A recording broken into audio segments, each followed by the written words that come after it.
সুপ্রিয় দর্শক, আমি আফজাল হোসেন স্বাগত জানাচ্ছি ভোটকাস্টে। আমাদের আজকের অতিথি শাহ ইফতেখার তারিক, ইসলামী আন্দোলনের সাংগঠনিক সম্পাদক। তারিক ভাই, আপনাকে স্বাগত জানাচ্ছি ভোটকাস্টে। আমরা এই আয়োজনটি করেছি যে আগামী নির্বাচনকে কেন্দ্র করে, আগামী নির্বাচন নিয়ে ইসলামী আন্দোলন কি ভাবছে বা ইসলামী আন্দোলনের জনগণের কাছে গিয়ে কীভাবে সাড়া পাচ্ছে, এই বিষয়গুলো নিয়ে কথা বলবো। শুরুতে একটু জানতে চাই যে আপনারা শুরুটা করেছিলেন যে ইসলামের যে বাক্স, অর্থাৎ ইসলামী যারা রাজনীতি করেন তাদের যেন সকল ভোট এক বাক্সে আসে, সেই বাক্সটি এখন কয়টি বাক্সে পরিণত হলো? ধন্যবাদ আপনাকে। যারা এই অনুষ্ঠানটি দেখছেন তাদের সবাইকে ইসলামী আন্দোলন বাংলাদেশের পক্ষ থেকে ধন্যবাদ জানাচ্ছি। আপনি যে প্রশ্নটি করেছেন, আমরা চেয়েছিলাম নতুন বাংলাদেশ বিনির্মাণের জন্য একটা নতুন রাজনৈতিক আদর্শ যেন দেশের মানুষ দেখতে পায় এবং তার সুফল মানুষ পায়। এখানে একটু ব্যাখ্যা করা প্রয়োজন। দেখুন, বিভিন্ন ধরনের রাজনৈতিক আদর্শ আছে যেগুলি দিয়ে মানুষের মুক্তি সাধনের চেষ্টা করা হয়, কিন্তু আমরা বিশ্বাস করি আল্লাহ রাব্বুল আলামিন আমাদের জন্য একটি জীবন আদর্শ দিয়েছেন, একটি রাজনৈতিক আদর্শ দিয়েছেন এবং রাষ্ট্র পরিচালনার সুনির্দিষ্ট কাঠামো ইসলামে বর্ণিত আছে। তো 54 বছর আমরা দেখেছি এদেশের মানুষ মুক্তি পায় নাই। কখনো নতুন বাংলাদেশের কথা বলা হয়েছে, কখনো সোনার বাংলাদেশের কথা বলা হয়েছে, কখনো সবুজ বাংলাদেশের কথা বলা হয়েছে, অনেক কিছুই বলা হয়েছে, অনেকের আদর্শ বাস্তবায়নের চেষ্টা করা হয়েছে, কিন্তু প্রকৃতার্থে এদেশের মানুষ প্রকৃত মুক্তি কখনোই পায় নাই। অতএব মুক্তির একমাত্র গ্যারান্টি হচ্ছে ইসলাম। অতএব আমরা চেয়েছিলাম এবার নির্বাচনে ইসলামের পক্ষে যে মানুষগুলো আছে, যারা মুক্তি চায়, তারা তাদের ভোটগুলি যেন একটি বাক্সে আসে। কিন্তু আমাদের সেই প্রচেষ্টা, আপ্রাণ প্রচেষ্টা থাকা সত্ত্বেও শেষ পর্যন্ত আপনাদের দৃষ্টিতে বা যারা পর্যবেক্ষক তাদের দৃষ্টিতে হয়তো সেটি সফল হয়নি, কিন্তু আমি বলবো যে না, সেটি সফল হয়েছে। কারণ হচ্ছে যারা প্রথমে ইসলামের পক্ষে এক হওয়ার জন্য আমাদের সাথে একমত হয়েছিলেন, পরবর্তীতে তারা সিদ্ধান্ত বদলেছেন। এখন তো এটা স্পষ্ট, তারা বলেছেন যে তারা এখন শরিয়া কায়েম করবেন না অথবা অন্যান্য, এটা তাদের স্বাধীনতা, তাদেরকে আমি দোষারোপ করব না, তাদের একান্তই স্বাধীনতা আছে। যে কেউ বলতেই পারে যে আমি অন্য কোনো রাজনৈতিক আদর্শ দিয়ে মানুষের মুক্তি আনব বা প্রচলিত আদর্শকেই আমি যথেষ্ট মনে করি, সেটা তাদের স্বাধীনতা। কিন্তু আমরা আমাদের জায়গায় অটল এবং অবিচল আছি। ততএব আপনার যে প্রশ্ন, ইসলামের বাক্স কয়টি হয়েছে, ইসলামের বাক্স এখনও একটিই আছে, বাকি অন্য যারা এসেছিলেন তারা ভিন্ন বাক্সে চলে গেছে। না, তাদের ভিন্ন বাক্সে যাওয়ার কারণটা কি? মানে আপনাদের বোঝাপড়াটা কেন হলো না? মানে অন্তরালের কথাটা কি? বেসিক্যালি কি আসন সমঝোতা নিয়েই টানাপোড়ন, নাকি আদর্শিক কোনো ব্যাপার আছে এই বিষয়ে? এই প্রশ্নের উত্তরটা আমি আমার পক্ষ থেকে বা ইসলামী আন্দোলনের পক্ষ থেকে না দিয়ে অন্য যারা আছেন তাদের কাছ থেকেই যদি আমরা উত্তরটা খুঁজি তাহলে পেয়ে যাব। যেমন তারা বলেছেন যে তারা মার্কিন যুক্তরাষ্ট্রের সাথে যখন তাদের আলোচনা হচ্ছিল, তখন তারা বলেছেন যে এখানে তো আপনাদের সাথে অনেক মৌলবাদী দল আছে, কোট আনকোট। তাহলে মৌলবাদী হিসাবে মার্কিন যুক্তরাষ্ট্র কাদেরকে চিহ্নিত করে? সারা বিশ্বে যারা ইসলামের কথা বলে তাদেরকেই তারা মৌলবাদী হিসেবে চিহ্নিত করে, এবং জামাতে ইসলামীকে বা অন্যান্য দলগুলোকেও তারা মৌলবাদী হিসেবেই চিহ্নিত করত। তাহলে এখন তারা সেই যে মৌলবাদে চিহ্নিত করার পেছনের যে কারণ, ইসলামী রাষ্ট্র ব্যবস্থা বা ইসলামী বিধানকে যারা চায়, সেই জায়গা থেকে জামাত ইসলামী সরে এসেছে। এবং এটা তো এখন দিবালোকের মতো স্পষ্ট যে জামাতে ইসলামী তারা স্পষ্ট বলেছেন যে তারা শরিয়া বাস্তবায়ন করবেন না এবং প্রচলিত ব্যবস্থার মধ্য দিয়েই তারা রাষ্ট্র পরিচালনা করবেন। তো এখানেই হচ্ছে পার্থক্যটা, মূল সংকটটা এখানেই শুরু। কিন্তু বর্তমান, এর আগেও আপনাকে এই প্রশ্নটা করেছিলেন যে বর্তমান বাস্তবতায়, বর্তমান বাংলাদেশের প্রেক্ষাপটে শরিয়া আইন বাস্তবায়ন করা কি সম্ভব কিনা? হ্যাঁ, দারুণ একটা প্রশ্ন। এই প্রশ্নটার উত্তর আসা উচিত।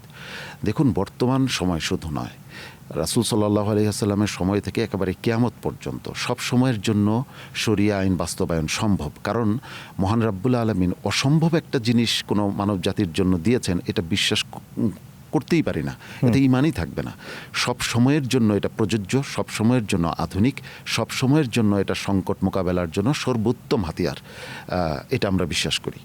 তো এখন আপনি যে বাস্তবতাকে সামনে নিয়ে এই প্রশ্নটা করেছেন সেটা আমি বুঝতে পারছি। দেখুন, পিউ রিসার্চ একাডেমি একটা গবেষণা করেছিল, বাংলাদেশের প্রায় 86% মানুষ তারা শরিয়া আইন চায়। এটা বেশ মানে আপনি যে কারো কাছে জিজ্ঞাসা করলে তাদের উত্তর মিলবে যে আপনি কি ইসলামী আইন চান নাকি প্রচলিত আইনে চান, তারা বলবে ইসলামী আইন চাই। তার মানে মানুষের মধ্যে এই আকাঙ্ক্ষাটা আছে, কিন্তু মানুষের আকাঙ্ক্ষাকে বাস্তবায় রূপায়িত করে হচ্ছে রাজনৈতিক দলগুলি, রাজনৈতিক নেতৃত্ব। কারণ জনগণ তাদের চিন্তার জায়গাটা রাজনৈতিক নেতৃত্বের মাধ্যমে বাস্তবায়ন করার চেষ্টা করে, কিন্তু আমাদের দেশের রাজনৈতিক নেতৃত্বই যদি এটাকে বিশ্বাস না করে তাহলে জনগণের সেই আকাঙ্ক্ষা বাস্তবায়িত হওয়া সম্ভব নয়। আরেকটা জায়গা আমি বলতে চাই, সেটা হচ্ছে যে দেখুন, শরিয়া আইন তো আমাদের দেশে অনেক ক্ষেত্রে আছে এবং সেগুলিতে কোনো সংকট নাই। অতএব আর বাকি আছে অল্প কিছু। সেই শরিয়া আইনগুলি তো এমন কিছু না যে শরিয়া আইন বাস্তবায়ন হলে দেশটা জঙ্গলে পরিণত হয়ে যাবে বা এসে পরিণত হয়ে যাবে। খুবই মানে মানুষের জন্য কল্যাণকর বিধানের নামই হচ্ছে শরিয়া আইন। আমি এখনই সেটা বাস্তবায়ন করতে পারি বা না পারি, আমি ধাপে ধাপে করি, তাতে কোনো সমস্যা নাই, কিন্তু আমার মূল গোলটাকে তো আমার জনগণের সামনে পেশ করতে হবে যে আমি এটা চাই, আমি এই ধাপে এতটুকু যাব, পরের ধাপে এতটুকু যাব, যদি আপনাদের সমর্থন পরিপূর্ণ পাই তাহলে এতটুকু যাব। তাহলে আমি যদি প্রথমেই আমার লক্ষ্য থেকে লক্ষ্যচ্যুত হই তাহলে কিন্তু আমি আর কোনোদিন আমার লক্ষ্যে ফিরতে পারবো না। কিন্তু তাদের সঙ্গে আপনাদের আসন সমঝোতা হলো না, কিন্তু তারা যেটি বারবারই বলার চেষ্টা করেছেন যে আপনাদের প্রতি সম্মান রেখে, শ্রদ্ধা রেখে আপনাদের দলের আমিরের আসনে তারা প্রার্থী ঘোষণা করেনি, এরকম বাস্তবতা আছে? না, বিষয়টা মনে হয় যে একটু ভিন্ন ধরনের। প্রথম কথা হচ্ছে যে তারা আমাদের প্রতি শ্রদ্ধা সম্মান দেখাবেন, এটা খুবই স্বাভাবিক। আমরাও তাদের প্রতি শ্রদ্ধা এবং সম্মান দেখাই, শুধু তাদের প্রতি না, এদেশে যারাই রাজনীতি করবেন সকলের প্রতি আমাদের পূর্ণ শ্রদ্ধা এবং সম্মান আছে, কারো প্রতি আমাদের কোনো বিদ্বেষ নেই। আমি বলতে চাই, একটা দেহে যেমন হাত থাকে, পা থাকে, হাত কখনো পাকে বিরোধিতা করে না। চিন্তা আলাদা হতে পারে, দর্শন আলাদা হতে পারে, আমাদের আদর্শ আলাদা হতে পারে, কিন্তু অপরের প্রতি শ্রদ্ধা এবং সম্মান আমরা লালন করি এবং লালন করেই যাব ইনশাআল্লাহ। কিন্তু এখানে একটা শুভঙ্করের ফাঁকি আছে। সেই ফাঁকিটা কি? তারা আমাদের যে আসনগুলি আমাদের জন্য বরাদ্দ করেছেন, আমাদের জন্য যে আসনগুলি প্রয়োজন বা যেখানে আমাদের শক্তিমত্তা বেশি, সেই আসনগুলি না রেখে যদি ভিন্ন আসন করা হয় তাহলে এটা জনগণকে ধোঁকা দেওয়া হয়। আর এটা আমি আমাদের প্রসঙ্গে না বলে এখন যারা জোটে আছেন তাদের প্রসঙ্গগুলি যদি একটু আপনাদের সামনে তুলে ধরে তাহলে মনে হয় উত্তরটা সহজ হয়ে যাবে। দেখুন, খেলাফত মজলিস, এনসিপি বিভিন্ন জায়গায় সংবাদ সম্মেলন করে বলছে তাদের সাথে প্রতারণা করা হচ্ছে। এই প্রতারণাটা আমরা আগেই বুঝতে পেরেছিলাম, বুঝে আমরা নিজেদেরকে সরিয়ে নিয়েছি, কিন্তু অনেকের সেই সরিয়ে নেওয়ার শক্তি এবং সামর্থ্য হয়তো ছিল না, অথবা অন্য কোনো কারণ থাকতে পারে, তারা সরে আসতে পারেননি। কিন্তু আমাদের যেহেতু সারা দেশে একটা জনভিত্তি আছে, আমরা চিন্তা করলাম যে আমরা এই প্রতারিত হওয়া এবং এই জনগণকে প্রতারিত করার চাইতে আমরা আমাদের যতটুকু শক্তি আমাদের আছে সেই শক্তি নিয়েই আমরা সামনে এগিয়ে যেতে চাই এবং এটার দ্বারা আমরা সুফল পাচ্ছি। সেই শক্তি নিয়েই সামনে এগিয়ে যেতে চান। আপনারা 268টি আসনে প্রার্থী দিয়েছেন, কেমন সাড়া পাচ্ছেন? নির্বাচনের পরিবেশ কেমন দেখছেন? আলহামদুলিল্লাহ, খুবই ভালো সাড়া পাচ্ছি, কিন্তু মনে রাখতে হবে নির্বাচনের পরিবেশ এই বিষয় নিয়ে শঙ্কা আমরা কিন্তু আগেই উচ্চারণ করেছিলাম। কারণ এই নির্বাচন পরিবেশ কখনোই ভালো হবে না, যতই আমাদের প্রধান উপদেষ্টা বলুন না কেন ইতিহাসের শ্রেষ্ঠ নির্বাচন তিনি উপহার দিবেন, কিন্তু কালো টাকা তো তিনি মার্কেট থেকে তুলতে পারেননি, অবৈধ অস্ত্র তো তুলতে পারেননি, তিনি যে পেশি শক্তির ব্যবহার এটা তো বন্ধ করতে পারেননি। এটা কিন্তু আছে এবং প্রচুর মামলা হচ্ছে। দেখা যাচ্ছে যে এলাকায় আমাদের শক্তি সামর্থ্য বেশি, যেখানে ভোট আমাদের পক্ষে বেশি আসবে, সেখানে দেখা গেল যে ভুতুরে মামলায় আমাদের যারা নেতৃস্থানীয় আছে তাদেরকে গ্রেফতার করা হচ্ছে হঠাৎ করে, কোনো কারণ ছাড়া। এগুলি তো একটা ইঙ্গিতবহ। আর তাছাড়া বাতাসে গুঞ্জন আছে যে মানুষ হয়তো ভোট দিতে পারবে, কিন্তু ফলাফলটা পূর্ব নির্ধারিত হতে পারে। এটা আমার মনে হচ্ছে না, এটা মানুষের সঙ্গে তো আপনারা কাজ করেন, রাজনীতি করছেন, মানুষরা কেন বলছে যে কেন বলছেন? কারণ দেখুন, দেয়ালেরও কান আছে। বিভিন্ন বিদেশি শক্তির সাথে বিভিন্ন রাজনৈতিক দলগুলোর যে বৈঠক হচ্ছে এবং সেইখানকার যে আলামতগুলো স্পষ্ট হয়ে উঠছে, এতে করে সচেতন মানুষরা কিন্তু একটা ইঙ্গিত পাচ্ছেন এবং কিছু আলামত একত্রিত করলে 2+2+2 একত্রিত করলে যে 6 হয়, এটা জনগণকে বুঝিয়ে দিতে হয় না। এইভাবেই জনগণ বুঝে নিচ্ছে যে ভেতরে ভেতরে কোন লেভেলের জানি একটা খেলা চলছে। এই যে বিদেশি রাষ্ট্রদূতরা বিএনপির সঙ্গে বৈঠক করছে, জামাতের সঙ্গে বৈঠক করছে, কিন্তু ইসলামী আন্দোলনের সঙ্গে বৈঠক করলো না কেন? না, এটা ঠিক না। করেছে ইসলামী আন্দোলনের সাথে বৈঠক করছে, সকলের সাথে বৈঠক করবে, এটা খুবই স্বাভাবিক বিষয়, রাজনীতিতে এটা খুব স্বাভাবিক। এগুলো আড়ালে থেকে যায়, আসে না কেন? কিন্তু আমাদেরগুলি আমরা স্পষ্ট বলি যে আজকে এখানে এই দূতাবাসের সাথে আমাদের আলোচনা হয়েছে, এই রাষ্ট্রদূতের সাথে আলোচনা হয়েছে, বিদেশি প্রতিনিধি দলের সাথে আলোচনা হয়েছে, তারাও বলেন আমরাও বলি, এখানে কোনো গোপন বিষয় নাই। আপনাদের রেজাল্টটা কেমন হতে পারে? জাস্ট এখন তো জনগণ ভোট দিবে, মানে আপনারা কেমন প্রত্যাশা করছেন? আমরা প্রত্যাশা করছি যে আমরা অতীতের চেয়ে অনেক ভালো করব ইনশাআল্লাহ। তবে এখানে দুই একটি বিষয় উল্লেখ করা প্রয়োজন। আমরা যেভাবেই হোক কিছুটা তো আমরা প্রতারিত হয়েছি, আমাদের প্রস্তুতির সময়ে ঘাটতি ছিল।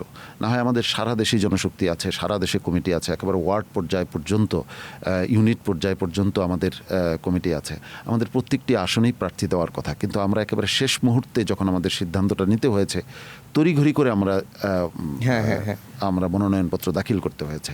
এবং আমাদের পূর্ব প্রস্তুতি এক ধরনের ছিল, পরবর্তীতে প্রস্তুতিটা আরেক ধরনের হয়েছে, যার কারণে কিছুটা আমরা ক্ষতিগ্রস্ত হয়েছি। কিন্তু তারপরেও জনগণের কাছে আমরা আমাদের বার্তাটা উল্লেখ করছি এবং জনগণ সেটা ভালোভাবে অ্যাকসেপ্ট করছেন। এখানে একটি কথা বলে রাখা দরকার, মনে রাখতে হবে এই নির্বাচনই কিন্তু শেষ নির্বাচন নয়। এই নির্বাচনের মাধ্যমেই সব কিছু হয়ে যাবে বিষয়টা এমনও নয়, সামনে আরও অনেক দিন বাকি আছে।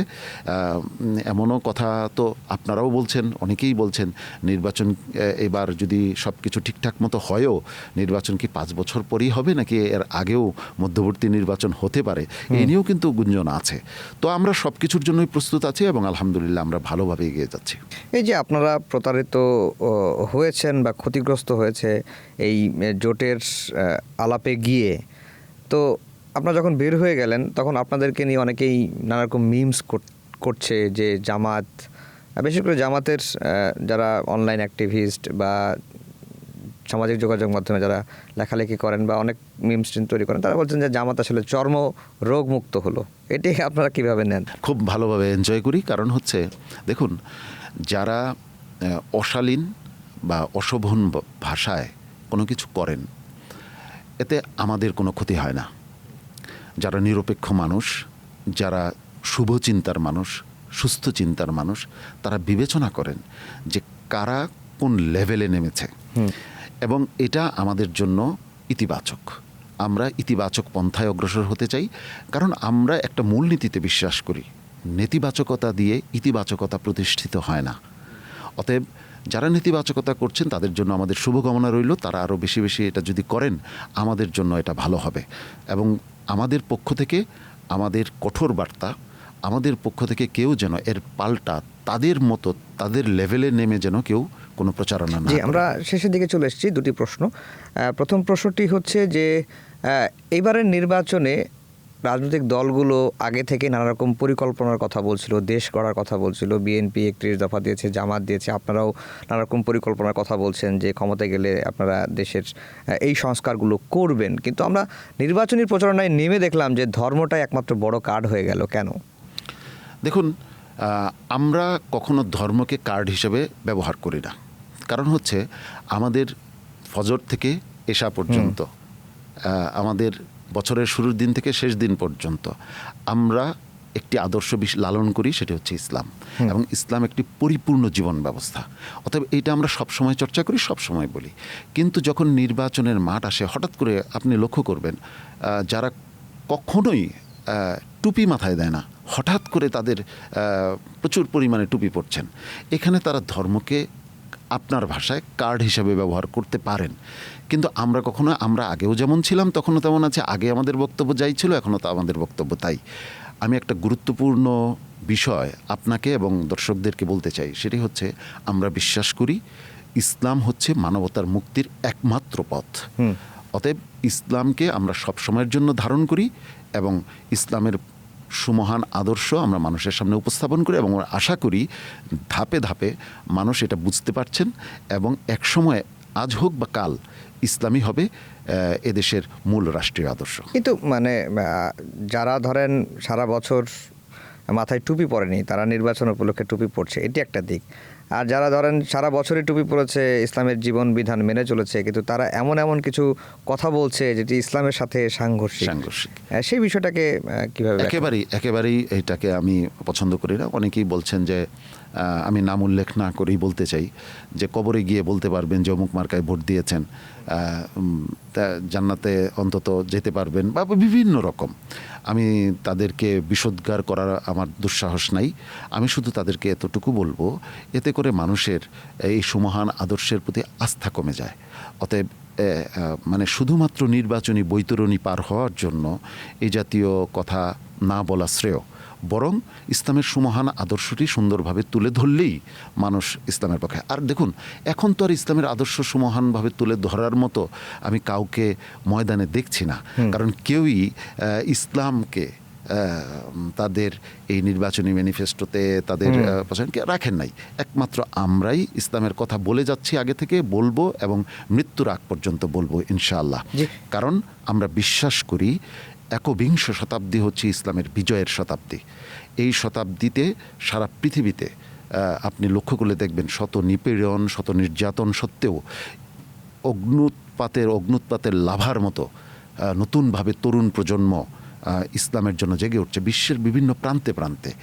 আর 90% মুসলমানের এই দেশে, যেখানে মসজিদ, মাদ্রাসা, আলেম, ওলামা, লাখো মানুষের পরিশ্রমের বদৌলতে চতুর্দিকে প্রতিমা পূজারীদের মাঝখানে একটি মাত্র ছোট্ট ভূখণ্ড যেখানে ইসলাম সবসময় সতেজ আছে, সেই ভূখণ্ডটিতে ইসলাম বিজয়ী হবে না, এটা আমরা বিশ্বাস করি না। আপনারা যদি বিজয়ী হন বা আগামী নির্বাচনে আপনারা যদি সংখ্যাগরিষ্ঠতা পান বা সরকার ক্ষমতার সুযোগ যদি জনগণ আপনাদেরকে দেয়, তাহলে নারীদের ক্ষেত্রে কি হবে? মানে নারীদের বিষয়ে ইসলামী আন্দোলনের চমৎকার একটি প্রশ্ন করেছেন। কি প্রথম কথা হলো, আপনার প্রশ্নটাকে আমি দুই ভাগ করতে চাই। আমরা যদি সংখ্যাগরিষ্ঠ আসনে বিজয়ী পাই, না, আমরা এই প্রত্যাশা করি না।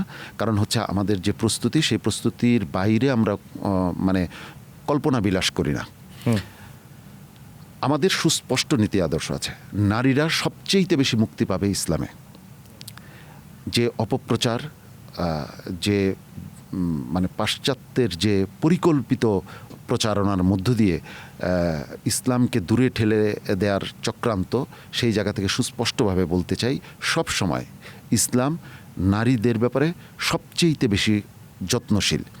দেখুন, একটা ধর্মপ্রাণ পরিবারে একজন নারী যত নিরাপদে থাকে এবং সে যত কমফোর্ট লাইফ লিড করে, যেটা অনেক যেখানে ধর্মকে ইসলামকে ওইভাবেও প্রতিপালন করা হয় না, সেই পরিবারে নারীরা কিন্তু অতটুকু হয় না। এটা আমরা আমাদের জীবনে ঠিক রাষ্ট্রীয় জীবনে ইসলাম প্রতিষ্ঠা হলে নারীর প্রতি, নারীকে শোষণ করবে, নারীকে নির্যাতন করবে, এটা কল্পনাই করা যায় না।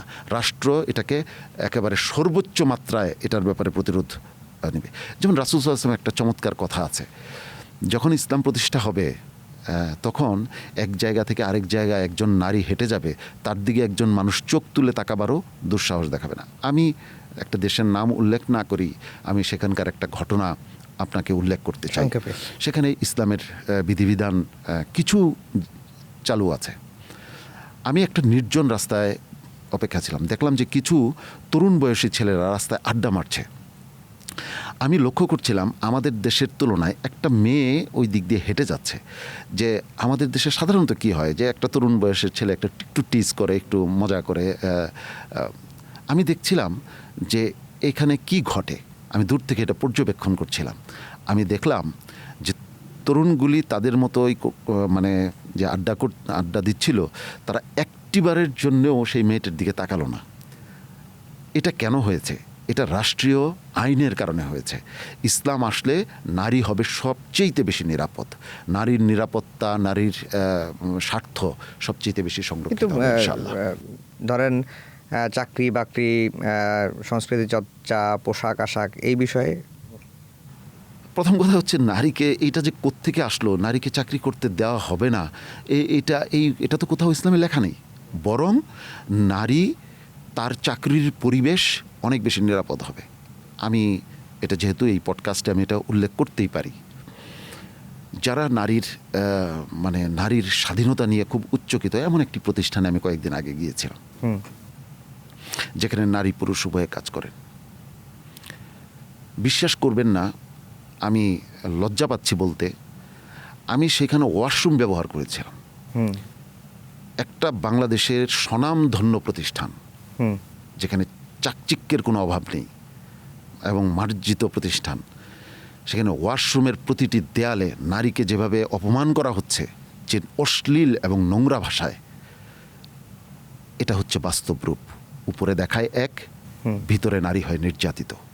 ইসলাম আসলে ওই ভিতরের নির্যাতন থেকেও নারীকে রক্ষা করা হবে। জি, তারিক ভাই আপনাকে অসংখ্য ধন্যবাদ। অনেক কষ্ট করে নির্বাচনের মধ্যে আপনার প্রচারণার মাঠে থাকার কথা, সেই সময়টুকু আমাদেরকে দিয়েছেন। অসংখ্য ধন্যবাদ জানিয়ে শেষ করছি আমাদের আজকের ভোটকাস্ট। দর্শক, আপনাদেরকেও অসংখ্য ধন্যবাদ জানিয়ে শেষ করছি আমাদের আজকের ভোটকাস্টের আলোচনা।